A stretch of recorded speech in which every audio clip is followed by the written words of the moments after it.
नमस्कार जय जगन्नाथ शुभ सकाळ आज हूँ एप्रिल 12 तारिख रविवार आसतु आज गुरुत्वपूर्ण खबर देखा आपणक भल पाइबा स्वरूप गोटे गोटे लाइक निश्चय करदे आज प्रथम खबर पश्चिमबंग में टीएमसी उपरे बर्षिले मोदी पश्चिमबंगर राजनैतिक रणांगन में प्रधानमंत्री नरेंद्र मोदी शनिवार ममता बानार्जी नेतृत्वाधीन तृणमूल कांग्रेस टीएमसी विरोध में एक शाणित आक्रमण करिसेंती बीजेपी प्रति जनसाधारण बढ़ुवा समर्थन देखि टीएमसी एबे पैनिक मोड बा आतंकित अवस्था रही बोली प्रधानमंत्री कहते बर्धमान और जंगीपुर ठारे आयोजित विशाल जनसभा को संबोधित करी से घोषणा करिसेंती जे जदि राज्य में बीजेपी क्षमता को आसे तेबे महिला सुरक्षा सुनिश्चित करने राजनीतिक हिंसाकारी विरोध में कठोर कार्यानुष्ठान ग्रहण कराजिबो। प्रधानमंत्री पश्चिमबंग समस्त अनुप्रवेशकारी विदा करने दृढ़ प्रतिश्रुति देवा सहित सेमानंकु साहाय्य करुवा व्यक्ति विशेषों को दंडित कराजिबो बोली कहिसेंती। राज्य में चलिथिबा सिंडिकेट राज और दुर्नीतिर पर्दाफाश करने बीजेपी सरकार एक श्वेतपत्र जारी करिबो बोली से सूचना देइछंती।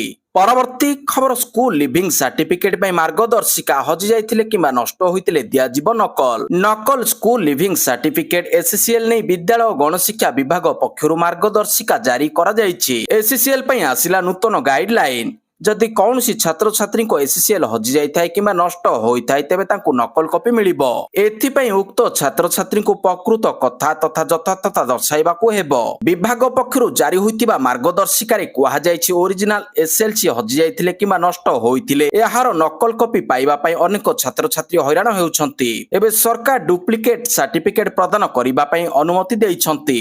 परवर्ती खबर धुरंधर 2 सफलता पर महाकाल को दर्शन कले सारा अर्जुन सद्य मुक्तिलाभ करिथिबा चलचित्र धुरंधर अभिनेत्री सारा अर्जुन श्री महाकालेश्वर मंदिर में पहुंचीथिले।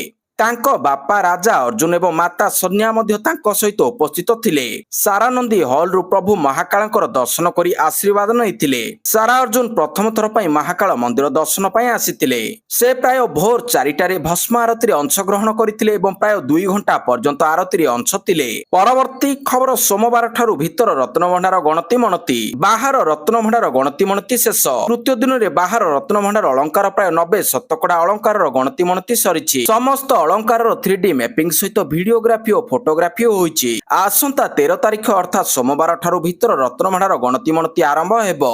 एने श्रीमंदिर मुख्य प्रशासक अरविंद पाढ़ी सूचना रहिछि।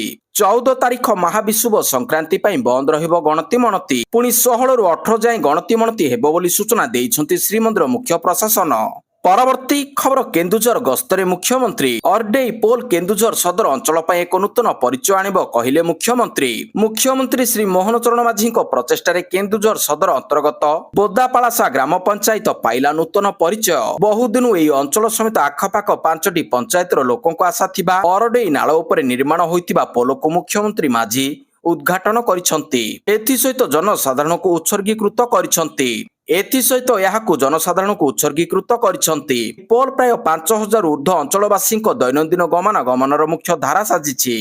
परवर्ती खबर महानदी विवाद 20 रे शुणाणी महानदी जल विवाद मामला एप्रिल 20 रे हबो परवर्ती शुणाणी। एडवोकेट जनरल पीताम्बर आचार्य एनी सूचना देइछंती। गत मासरे होइतिबा क्षेत्रीय परिदर्शन रिपोर्ट को शुणाणी रे अंतर्भुक्त करिबा पई ट्रिब्यूनल निर्देश देइछंती। अगस्त 2025 रु एबे पर्यंत टेक्निकल टीम रो 13 थर बैठक होई सारिछि। महानदी रे एबे जाय केते जल प्रभावित होइछि ताहार हाराहारी बाहर करा जाइछि। डेल्टा एवं अन्य अंचल रे संपूर्ण जलराशि को हिसाब करिसेंती राज्यर टेक्निकल टीम। परवर्ती खबर पंचम श्रेणी बहिरे त्रुटि ब्रह्मपुर को जिला दर्शा जाइछि। चलित शिक्षा वर्ष आरंभ होइछि स्कूल को बही न पहुंचीबा विवाद रे पुण्यछद पड़िनी। एहारी भितरे विद्यालय गणशिक्षा विभाग एक त्रुटि देखिबाकू मिलिछि। पंचम श्रेणीर सामाजिक विज्ञान आम विचित्र विश्व पाठ्यपुस्तक रे त्रुटि देखिबाकू मिलिछि। एही प्रसंगर पृष्ठा नंबर 4 रे ब्रह्मपुर को एक जिला बोली उल्लेख करा जाइछि। यह सामाजिक गणमाध्यम रे भाइराल होइछि। परवर्ती खबर बिजु लिगासी कहूतिबा नेतांकु भक्तंक निशाना। बिजु लिगासी कथा कहूतिबा नेतांकु सीधा निशाना कले पीसीसी सभापति भक्त दास। बीजेपी दयारे थिबा नेता बिजु लिगासी कथा कहउचंती कहिले भक्त। जेउ माने बिजुंको चिंताधारा को मानु नथिले से माने बिजु कथा कहउचंती। जेउ माने बिजु लिगासी कहउचंती से माने तांको चिंताधारा को ग्रहण करिसंती तो बिजु पटनायकंको विचारधारा को छाडी लिगासी कथा कहिबा ठीक नुहे। परवर्ती खबर आहुरी बढ़िबो ताती। ରାଜ୍ୟରେ ଆହୁରି ବଢିବ ତାତି। ଆଜିଠାରୁ ଓଡ଼ିଶାରେ ବଢିବ ତାପମାତ୍ରା। ଗ୍ରୀଷ୍ମ ଲହରୀରେ ପ୍ରଭାବିତ ହେବ ଧନଜୀବନ। ଗ୍ରୀଷ୍ମ ଲହରୀରେ ପ୍ରଭାବିତ ହେବ ଜନଜୀବନ। ପଶ୍ଚିମ ଓଡ଼ିଶା ଓ ଉପକୂଳ ଓଡ଼ିଶାରେ ଗରମ ସହ ଗୁଳୁଗୁଳି ଓ ଖରା ହେବାର ସମ୍ଭାବନା ରହିଛି। ଏନେଇ ପାଣିପାଗ ବିଭାଗ ତରଫରୁ ସତର୍କ କରାଯାଇଛି। ଆସନ୍ତା 18 ତାରିଖ ପର୍ଯ୍ୟନ୍ତ ରାଜ୍ୟରେ ଜାରି ରହିବ ଗ୍ରୀଷ୍ମ ଲହରୀ। 18 ତାରିଖ ପରେ ରାଜ୍ୟର କିଛି ନିର୍ଦ୍ଦିଷ୍ଟ ସ୍ଥାନମାନଙ୍କରେ କାଳବୈଶାଖୀ ହେବାର ସମ୍ଭାବନା ଅଛି। ବାଲେଶ୍ୱର, ଭଦ୍ରକ, ଯାଜପୁର, କେନ୍ଦ୍ରାପଡ଼ା, କଟକ, ଜଗତସିଂହପୁର, ଖୋର୍ଦ୍ଧା, ପୁରୀ, ନୟାଗଡ଼, ଗଞ୍ଜାମ, ଗଜପତି ଜିଲ୍ଲାକୁ ଜାରି କରାଯାଇଛି ଗ୍ରୀଷ୍ମ ପ୍ରଭାବ ବଢ଼ିବା ନେଇ ଆକଳନ କରାଯାଇଛି। ପରବର୍ତ୍ତୀ ଖବର, ରାଜଧାନୀରୁ ଆତଙ୍କୀ ଗିରଫ, ଉଠାଇ ନେଲା ଦିଲ୍ଲୀ ସ୍ପେଶାଲ ବ୍ରାଞ୍ଚ, ଲାପଟପ୍ ଓ ମୋବାଇଲ ଜବତ। ରାଜଧାନୀରୁ ଶୁକ୍ରବାର ଜଣେ ଆତଙ୍କୀ ଗିରଫ ହୋଇଛି। ୟୁନିଟ୍ 6 ଅଞ୍ଚଳରୁ ସଂଖ୍ୟାଲଘୁ ସମ୍ପ୍ରଦାୟର ଏହି ଆତଙ୍କୀ ଯୁବକଙ୍କୁ ଦିଲ୍ଲୀ ସ୍ପେଶାଲ ବ୍ରାଞ୍ଚ ଗିରଫ କରିବା ପରେ ଓଡ଼ିଶା ଆତଙ୍କବାଦୀଙ୍କର ଏକ ନିରାପଦ ଆଶ୍ରୟସ୍ଥଳ ବୋଲି ଚର୍ଚ୍ଚା ଜୋର ଧରିଛି। ଏହି ସଂଖ୍ୟାଲଘୁ ସମ୍ପ୍ରଦାୟର ଯୁବକଙ୍କୁ ସ୍ପେଶାଲ ବ୍ରାଞ୍ଚ ଗିରଫ କରି ସ୍ଥାନୀୟ ଏସ୍ଡିଜେଏମ୍ଙ୍କ କୋର୍ଟରେ ହାଜର କରିବା ପରେ ଟ୍ରାନଜିଟ୍ ରିମାଣ୍ଡରେ ଦିଲ୍ଲୀ ନେଇଯାଇଛି। ଏହି ଘଟଣା ପରେ କମିଶନରେଟ୍ ପୋଲିସ ଅଧିକ ସତର୍କ ହୋଇଯାଇଛି। ମିଳିଥିବା ସୂଚନା ମୁତାବକ ଏହି ଯୁବକ ଜଣକ କିଛି ମାସ ହେବ ୟୁନିଟ୍ 6 ଅଞ୍ଚଳରେ ଏକ ବସ୍ତିରେ ଘର ଭଡ଼ା ନେଇ ରହୁଥିଲା। ସେଠାରୁ ବିଭିନ୍ନ ସାମାଜିକ ଗଣମାଧ୍ୟମରେ ଦେଶଦ୍ରୋହମୂଳକ ଉତ୍ତେଜକ ସ୍ଲୋଗାନମାନ ପୋଷ୍ଟ କରୁଥିଲା। ପରବର୍ତ୍ତୀ ଖବର, ରାଜ୍ୟରେ ଗଠନ ହେବ ପାନୀୟ ଜଳ ନିଗମ। ରାଜ୍ୟରେ ଗଠନ ହେବ ପାନୀୟ ଜଳ ନିଗମ। ଏନେଇ ସୂଚନା ଦେଇଛନ୍ତି ପଞ୍ଚାୟତରାଜ ମନ୍ତ୍ରୀ ରବି ନାରାୟଣ ନାୟକ। ଖୁବ୍ ଶୀଘ୍ର ମଧ୍ୟପ୍ରଦେଶ, କର୍ଣ୍ଣାଟକକୁ ଓଡ଼ିଶା ଟିମ୍ ଯିବ। ନିଗମର ରୂପରେଖ କେମିତି ହେବ ସେହି ବାବଦରେ ଅନୁଧ୍ୟାନ କରିବେ। ଆଇଟି ଓ ଡିଜିଟାଲ ପ୍ଲାଟଫର୍ମ ସହିତ ନିଗମ କାମ କରିବ। ମେଗା ପ୍ରକଳ୍ପର ଦାୟିତ୍ୱ 5 ବର୍ଷ ପାଇଁ ଏକ ଏଜେନ୍ସି ନେବେ। ପରବର୍ତ୍ତୀ ଖବର, ଆର୍ଟେମିସ୍ 2 ସୁରକ୍ଷିତ ଭାବରେ ପୃଥିବୀକୁ ଫେରିଲା। ନାସାର ଆର୍ଟେମିସ୍ 2 ମିଶନ ଶନିବାର ଏପ୍ରିଲ 11 ତାରିଖରେ ପୃଥିବୀକୁ ସଫଳତାର ସହିତ ଫେରିଛି। ମହାକାଶଚାରୀମାନଙ୍କୁ ନେଇ ଯାଉଥିବା ଓରିଓନ ମହାକାଶ ଯାନ ଚନ୍ଦ୍ର ନିକଟରେ ପ୍ରାୟ 10 ଦିନର ଯାତ୍ରା ସମାପ୍ତ କରିବା ପରେ ସୁରକ୍ଷିତ ଭାବରେ ପ୍ରଶାନ୍ତ ମହାସାଗରରେ ଅବତରଣ କରିଛି। ଉପସ୍ଥିତି ଥିବା ନାସା ଏବଂ ଆମେରିକୀୟ ନୌସେନା ଦଳ କ୍ୟାପସୁଲକୁ ସୁରକ୍ଷିତ ଭାବରେ ବାହାର କରିଛନ୍ତି। ମହାକାଶଚାରୀ ରିଡ୍ ୱିଜମ୍ୟାନ, ଭିକ୍ଟର ଗ୍ଲୋଭାର, କ୍ରିଷ୍ଟିନା କୋଚ୍ ଏବଂ ଜେରେମି ହାନସନ୍ ଏହି ଐତିହାସିକ ମିଶନରେ ବହୁ ଗୁରୁତ୍ୱପୂର୍ଣ୍ଣ ଗବେଷଣା କରିଛନ୍ତି। ପରବର୍ତ୍ତୀ ଖବର, 2 ଚକିଆ ପେଟ୍ରୋଲ ଯାନ ଉପରେ ଲାଗିବ ରୋକ। ପରିବେଶ ପ୍ରଦୂଷଣକୁ ଆଖିରେ ରଖି ପେଟ୍ରୋଲ ବାଇକ୍ ଉପରେ ରୋକ ଲଗାଇବା ନେଇ ସୂଚନା ରହିଛି। 2028 ସୁଦ୍ଧା 2 ଚକିଆ ପେଟ୍ରୋଲ ଯାନ ପଞ୍ଜୀକରଣକୁ ମଞ୍ଜୁରୀ ମିଳିବ ନାହିଁ ବୋଲି ପ୍ରସ୍ତାବ ରହିଛି। ପେଟ୍ରୋଲ ଓ ସିଏନ୍ଜି ଇନ୍ଧନ ଚାଳିତ 2 ଚକିଆ ଯାନ ଉପରେ ରୋକ ଲଗାଇବା ନେଇ ସୂଚନା ରହିଛି। ଏହି ନୀତି ବିଚାରାଧୀନ ରହିଥିବା ବେଳେ ଦିଲ୍ଲୀ କ୍ୟାବିନେଟରେ ଏନେଇ ମଞ୍ଜୁରୀ ମିଳିପାରେ ବୋଲି ସୂଚନା ମିଳିଛି। ଦିଲ୍ଲୀ ସରକାରଙ୍କ ଇଭି ଡ୍ରାଫ୍ଟ ନୀତି ଆସିଛି। ଇଲେକ୍ଟ୍ରିକ ଯାନକୁ କ୍ରୟ ପାଇଁ ପ୍ରୋତ୍ସାହନ ମିଳିବ। ପରବର୍ତ୍ତୀ ଖବର, ମୋଦି ରାହୁଲଙ୍କ କଥାବାର୍ତ୍ତାକୁ ନେଇ ସାରା ଦେଶରେ ଚର୍ଚ୍ଚା। ରାଜନୀତିର ରଣକ୍ଷେତ୍ରରେ ପରସ୍ପରକୁ କଡ଼ା ସମାଲୋଚନା କରୁଥିବା ଦୁଇ ବଡ଼ ନେତାଙ୍କୁ ଏକ ଭିନ୍ନ ଅନ୍ଦାଜରେ ଦେଖିବାକୁ ମିଳିଛି। ସଂସଦ ପରିସରରୁ ଏଭଳି ଏକ ଚିତ୍ର ସାମ୍ନାକୁ ଆସିଛି ଯାହା ସାରା ଦେଶର ଦୃଷ୍ଟି ଆକର୍ଷଣ କରିଛି। ଲୋକସଭାରେ ବିରୋଧୀ ଦଳ ନେତା ରାହୁଲ ଗାନ୍ଧୀ ଏବଂ ପ୍ରଧାନମନ୍ତ୍ରୀ ନରେନ୍ଦ୍ର ମୋଦିଙ୍କ ମଧ୍ୟରେ ଦୀର୍ଘ ସମୟ ଧରି କଥାବାର୍ତ୍ତା ହୋଇଛି। କେବଳ ସେତିକି ନୁହେଁ, ପିଏମ୍ ମୋଦି ନିଜେ କାରରୁ ଓହ୍ଲାଇ ରାହୁଲଙ୍କ ପାଖକୁ ଯାଇ ହାତ ମିଳାଇବା ସହ ବେଶ ସମୟ କଥା ଆଲୋଚନା କରିଥିଲେ। ସଂସଦ ପରିସରରେ ଶନିବାର ଦିନ ଦେଖିବାକୁ ମିଳିଥିଲା କିଛି ଏଭଳି ଦୁର୍ଲଭ ଦୃଶ୍ୟ। ପରବର୍ତ୍ତୀ ଖବର, 100% ଟିକସ ଛାଡ଼। 30 ଲକ୍ଷ ଟଙ୍କା ପର୍ଯ୍ୟନ୍ତ ଇଲେକ୍ଟ୍ରିକ କାର ଉପରେ 100% ସଡ଼କ ଟିକସ ଛାଡ଼। ସାଧାରଣ ଜନତା ଏବଂ ବିଶେଷଜ୍ଞଙ୍କ ଠାରୁ ପରାମର୍ଶ ଏବଂ ଆପତ୍ତି ସଂଗ୍ରହ କରିବା ପାଇଁ ଦିଲ୍ଲୀ ସରକାର ନୂତନ ଇଭି ନୀତିକୁ ସାର୍ବଜନୀନ ଡୋମନରେ ପ୍ରକାଶ କରିଛନ୍ତି। ଜନସାଧାରଣଙ୍କ ଠାରୁ ପରାମର୍ଶ ଏବଂ ଆପତ୍ତି ଗ୍ରହଣ କରିବା ପରେ ଏବଂ ଆବଶ୍ୟକୀୟ ସଂଶୋଧନ ପରେ ଏହି ନୀତି କାର୍ଯ୍ୟକାରୀ କରାଯିବ। ଦିଲ୍ଲୀ ସରକାରଙ୍କ ଅନୁସାରେ ଦିଲ୍ଲୀ ଇଭି ନୀତି 2026ରେ ବୈଦ୍ୟୁତିକ ଯାନଗୁଡ଼ିକୁ ପ୍ରୋତ୍ସାହିତ କରିବା ପାଇଁ 3,954 କୋଟି ଟଙ୍କାର ଏକ ବିଶାଳ ବ୍ୟବସ୍ଥା କରାଯାଇଛି। ପରବର୍ତ୍ତୀ ଖବର, ଇରାନରେ 1000 ଘଣ୍ଟା ହେଲା ଇଣ୍ଟରନେଟ ସେବା ବନ୍ଦ। ଯୁଦ୍ଧର ଘମାଘଟା ଭିତରେ ଏବେ ଇରାନବାସୀ ଏମିତି ସ୍ଥିତିର ସମ୍ମୁଖୀନ ହେଉଛନ୍ତି ଜାଣିଲେ ଆଶ୍ଚର୍ଯ୍ୟ ହେବେ। ଘଣ୍ଟେ କି 2 ଘଣ୍ଟା ନୁହେଁ, ଇରାନରେ ଏତେ ସମୟ ଧରି ଇଣ୍ଟରନେଟ ବନ୍ଦ ବିଶ୍ୱର ସବୁଠାରୁ ଲମ୍ବା ନେଟୱାର୍କ ବ୍ଲାକ୍ ଆଉଟ୍ ମଧ୍ୟରେ ସାମିଲ ହୋଇଯାଇଛି। ଏହି ଲମ୍ବା ସଟ୍ଡାଉନ ସାଧାରଣ ଲୋକଙ୍କ ଡିଜିଟାଲ ଯୋଗାଯୋଗ ଓ ସେବାକୁ ଗମ୍ଭୀର ଭାବରେ ପ୍ରଭାବିତ କରିଛି। ନିକଟ ଭବିଷ୍ୟତରେ ସ୍ଥିତି ସାଧାରଣ ହେବାର କୌଣସି ଲକ୍ଷଣ ଦେଖାଯାଉନାହିଁ। ଦେଶରେ ନେଟୱାର୍କ କନେକ୍ଟିଭିଟି ପ୍ରାୟ ସମ୍ପୂର୍ଣ୍ଣ ଭାବରେ ବନ୍ଦ ରହିଥିବା ବେଳେ ଇରାନବାସୀଙ୍କ ବାହାର ଦୁନିଆ ସହ ଯୋଗାଯୋଗ ଏକ ପ୍ରକାର ଠପ୍ ହୋଇଯାଇଛି। ଏହା ଆଧୁନିକ ଡିଜିଟାଲ ଇତିହାସରେ ସବୁଠାରୁ ଲମ୍ବା ଇଣ୍ଟରନେଟ ବନ୍ଦ ଘଟଣା ମଧ୍ୟରୁ ଗୋଟିଏ ବୋଲି ବିବେଚନା କରାଯାଉଛି। ପରବର୍ତ୍ତୀ ଖବର, ସିଜିମାଳି ଘଟଣାରେ ରାଷ୍ଟ୍ରପତିଙ୍କ ହସ୍ତକ୍ଷେପ ଲୋଡ଼ିଲା ବିଜେଡି।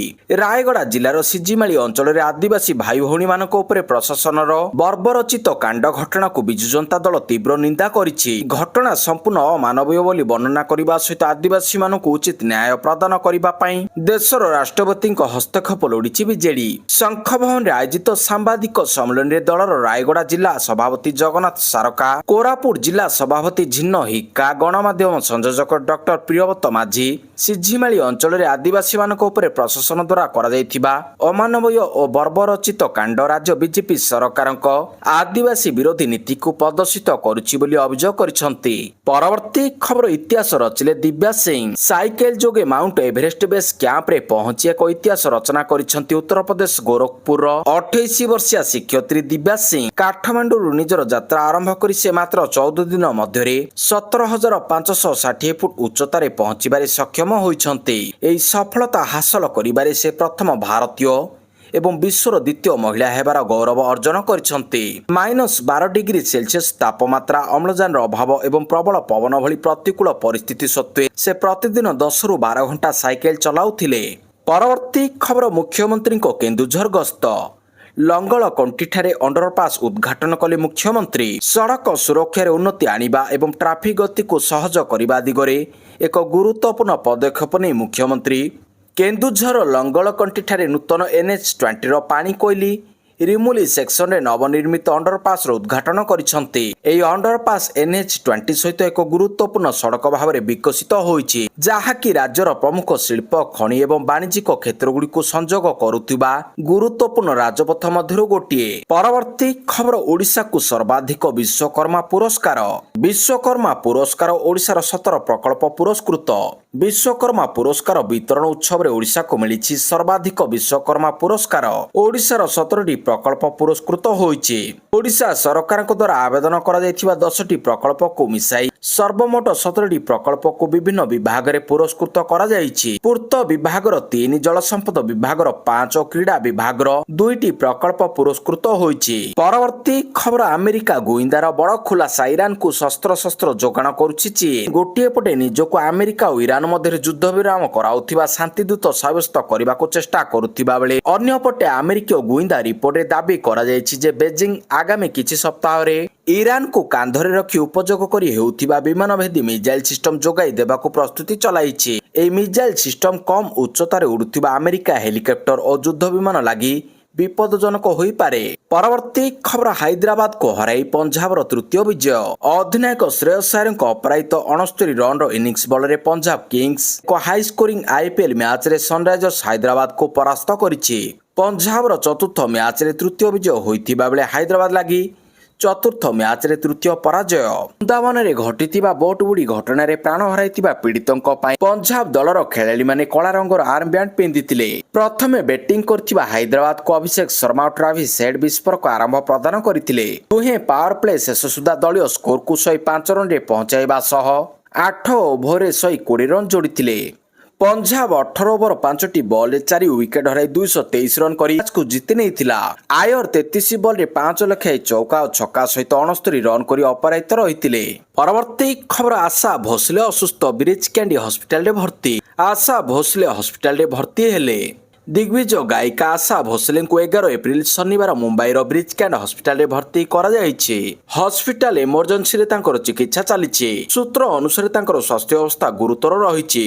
ହସ୍ପିଟାଲ ଅଧିକାରୀ ଅଥବା ତାଙ୍କ ପରିବାର ଲୋକେ କୌଣସି ଆଧିକାରିକ ବୟାନ ଜାରି କରିନାହାନ୍ତି। ତେବେ ଆଶା ବ୍ରିଚ୍ କ୍ୟାଣ୍ଡି ହସ୍ପିଟାଲରେ ଆଡମିଟ୍ ଥିବା ଡାକ୍ତର ପ୍ରତି ସମଦାନୀ ପୁଷ୍ଟି କରିଛନ୍ତି। ପରବର୍ତ୍ତୀ ଖବର ମମତା ବାନାର୍ଜୀଙ୍କ ବଡ଼ ଅଭିଯୋଗ। କହିଲେ ଇସିଙ୍କ ଦ୍ୱାରା ମୋ ପ୍ରାର୍ଥୀପତ୍ର ଖାରଜ କରିବାକୁ ଉଦ୍ୟମ କରିଛି ବିଜେପି। ପଶ୍ଚିମବଙ୍ଗର ମୁଖ୍ୟମନ୍ତ୍ରୀ ମମତା ବାନାର୍ଜୀ ଶନିବାର ଦିନ ବଡ଼ ଅଭିଯୋଗ କରିଛନ୍ତି। ସେ କହିଛନ୍ତି ଯେ ବିଜେପି ତାଙ୍କ ବିରୋଧରେ 2ଟି ମିଥ୍ୟା ମାମଲା ରୁଜୁ କରିବାକୁ ଉଦ୍ୟମ କରି ନିର୍ବାଚନ ଆୟୋଗ ଇସିଙ୍କ ସହାୟତାରେ ଦକ୍ଷିଣ କୋଲକାତାର ଭବାନୀପୁର ସିଟ୍ରେ ତାଙ୍କ ପ୍ରାର୍ଥୀତ୍ୱ ରଦ୍ଦ କରିବାକୁ ଉଦ୍ୟମ କରିଛି। ହେଲେ ତୃଣମୂଳ କଂଗ୍ରେସ, TMC ଓ ସାଧାରଣ ଲୋକେ ବିଜେପି ଓ ଇସିଙ୍କ ଯୋଜନାକୁ ପଣ୍ଡ କରିଦେଇଛନ୍ତି। ମମତା ବାନାର୍ଜୀ ଶନିବାର ପଶ୍ଚିମ ମେଦିନପୁର ଜିଲ୍ଲା କେସିଆରୀରେ ଏକ ନିର୍ବାଚନୀ ସଭାକୁ ସମ୍ବୋଧିତ କରିବା ଅବସରରେ କହିଛନ୍ତି, ଭୋଟର ଲିଷ୍ଟ ଗହନ ପୁଅ ନିରୀକ୍ଷଣ SIR କାଳରେ ବିଜେପି ଭୋଟର ଲିଷ୍ଟରୁ 90 ଲକ୍ଷ ଭୋଟରଙ୍କ ନାମ ଜୋର ଜବରଦସ୍ତ ହଟାଇଛି। ଏବେ ଭବାନୀପୁର ସିଟ୍ ସୁରକ୍ଷିତ ରଖିବା ଲାଗି ମମତାଙ୍କ ବିପକ୍ଷରେ ବିରୋଧୀ ଦଳର ନେତା ଶୁଭେନ୍ଦୁ ଅଧିକାରୀ ବଡ଼ ଚ୍ୟାଲେଞ୍ଜ ପାଲଟିଛନ୍ତି।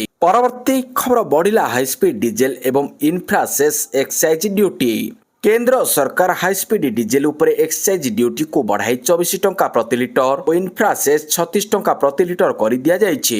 डिजेल उपरे एक्सपोर्ट ड्यूटी 21.5 टंका प्रति लिटर बढ़ाई 55.5 टंका प्रति लिटर कर दिया जाइछि। सेही भली हाईस्पीड डिजेल उपरे एक्सपोर्ट ड्यूटी और सेस मध्य बढ़ा जाइछि। नुआ व्यवस्था अनुसार हाईस्पीड डिजेल उपरे स्पेशल एडिशनल एक्साइज ड्यूटी को बढ़ाई 24 टंका प्रति लिटर कर दिया जाइछि। सेही भली रोड और इंफ्रास्ट्रक्चर सेस एबे 36 टंका प्रति लिटर हो जाइछि। एहारी भितरे एविएशन टरबाइन फुएल उपरे मध्य ड्यूटी को बढ़ाई 29.5 टंका प्रति लिटर बढ़ाई 42 टंका प्रति लिटर कर दिया जाइछि। घरोई बजार डिजेल एवं विमान इंधन उपलब्धता वृद्धि करबा पई सरकार ई पदक्षेप नेइछन्ति।